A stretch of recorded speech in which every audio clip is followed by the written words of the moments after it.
Hello guys, आज हम जानेंगे अगर किसी को पतले दस्त हो रहे हैं और इसके साथ ही ब्लडी स्टूल हो रहा है, यानी कि जब भी वो स्टूल पास आउट करने के लिए जाता है, जब भी दस्त आते हैं तो उसमें ब्लड आ रहा है। तो ऐसा क्यों हो रहा है, क्या कारण है इसके और इसको कैसे ठीक करना चाहिए। तो सबसे पहले बात करेंगे, ये प्रॉब्लम होती क्यों है, क्या कारण रहता है इसका।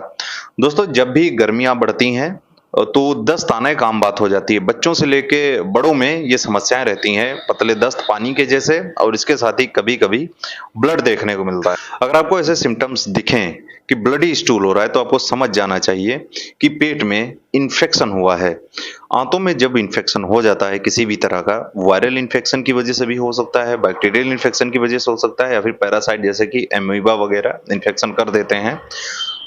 इसके साथ ही अगर आंतों में अल्सर हो जाते हैं तो इस वजह से भी ब्लड में स्टूल में ब्लड आ सकता है। तो कारण का पता लगाकर इसका ट्रीटमेंट करना चाहिए। जब भी ऐसी कंडीशन दिखे, अगर मरीज आपको दिखता है बहुत ही ज्यादा सुस्त हो रहा है, डिहाइड्रेट हो रहा है, बॉडी में पानी की कमी हो गई, फ्लूइड लॉस हो रहा है, बीपी लो हो गया है, और इसके साथ ही अगर फीवर आ रहा है, फीवर आने का ये संकेत होता है, साइन होता है कि पेशेंट को इन्फेक्शन हुआ है। जब भी आप डॉक्टर के पास जाते हैं तो डॉक्टर वाइटल्स चेक करते हैं, आपका बीपी वगैरह सारी चीजें चेक करते हैं, उसके बाद ट्रीटमेंट स्टार्ट करते हैं।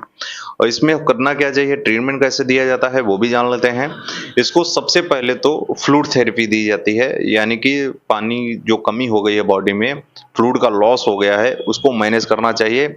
अगर पानी की कमी रहेगी पेशेंट में तो वो ठीक नहीं होगा, पेशेंट शॉक में भी जा सकता है, हाइपोटेंशन हो सकता है। क्योंकि जब भी पतले पतले दस्त आते हैं तो बॉडी से जितना भी फ्लूइड होता है बाहर निकल जाता है और पेशेंट काफी वीक और कमजोर नजर आता है। और उसके साथ ही पेशेंट का बीपी चेक करते हैं डॉक्टर, उसके बाद ज्यादा से ज्यादा मात्रा में फ्लूइड दिया जाता है।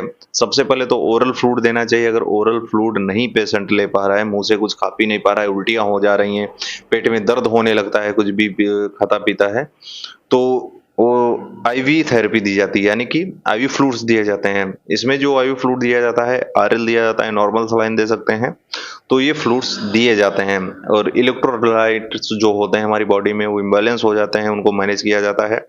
और इसके साथ ही ओआरएस दे सकते हैं, इलेक्ट्रॉल दे सकते हैं, और इसमें कुछ एंटीबायोटिक्स पेशेंट को दी जाती हैं। इसमें जो सबसे अच्छी एंटीबायोटिक वर्क करती है वो है मेट्रोनिडाजोल। जी हाँ दोस्तों, मेट्रोनिडाजोल आईवी दिया जाता है पेशेंट को, दिन में 3 बार टीडीएस में पेशेंट को दिया जाता है। और इसके साथ ही सेप्ट्राक्सोन इंजेक्शन 1 ग्राम सुबह शाम दिया जाता है। इमकासिन 500 mg सुबह शाम पेशेंट को दिया जाता है। ये मैं एडल्ट डोज बता रहा हूँ। तो ये एंटीबायोटिक्स दिए जाते हैं। इसके साथ ही पीपीआई देते हैं, जैसे कि पेंटॉप इंजेक्शन पेशेंट को दिया जाता है।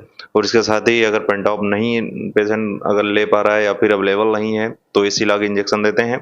और इमसेट इंजेक्शन देते हैं, जिससे कि पेशेंट को उल्टियां ना हो।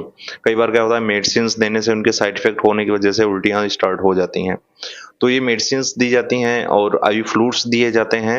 इनका ध्यान रखना चाहिए और डॉक्टर की गाइडेंस में ही ट्रीटमेंट करना चाहिए।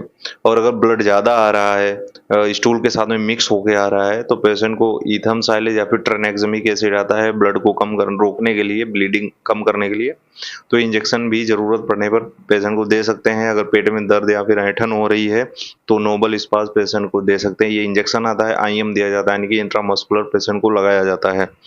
और इसके साथ ही पैरासीटामोल देते हैं। अगर फीवर हाई फीवर आ रहा है, पैरासीटामोल आईवी देते हैं पेशेंट को, जैसे कि डोलो का आता है, इन्फ्यूजन होता है पैरासीटामोल का, ये स्लो पेशेंट को दिया जाता है।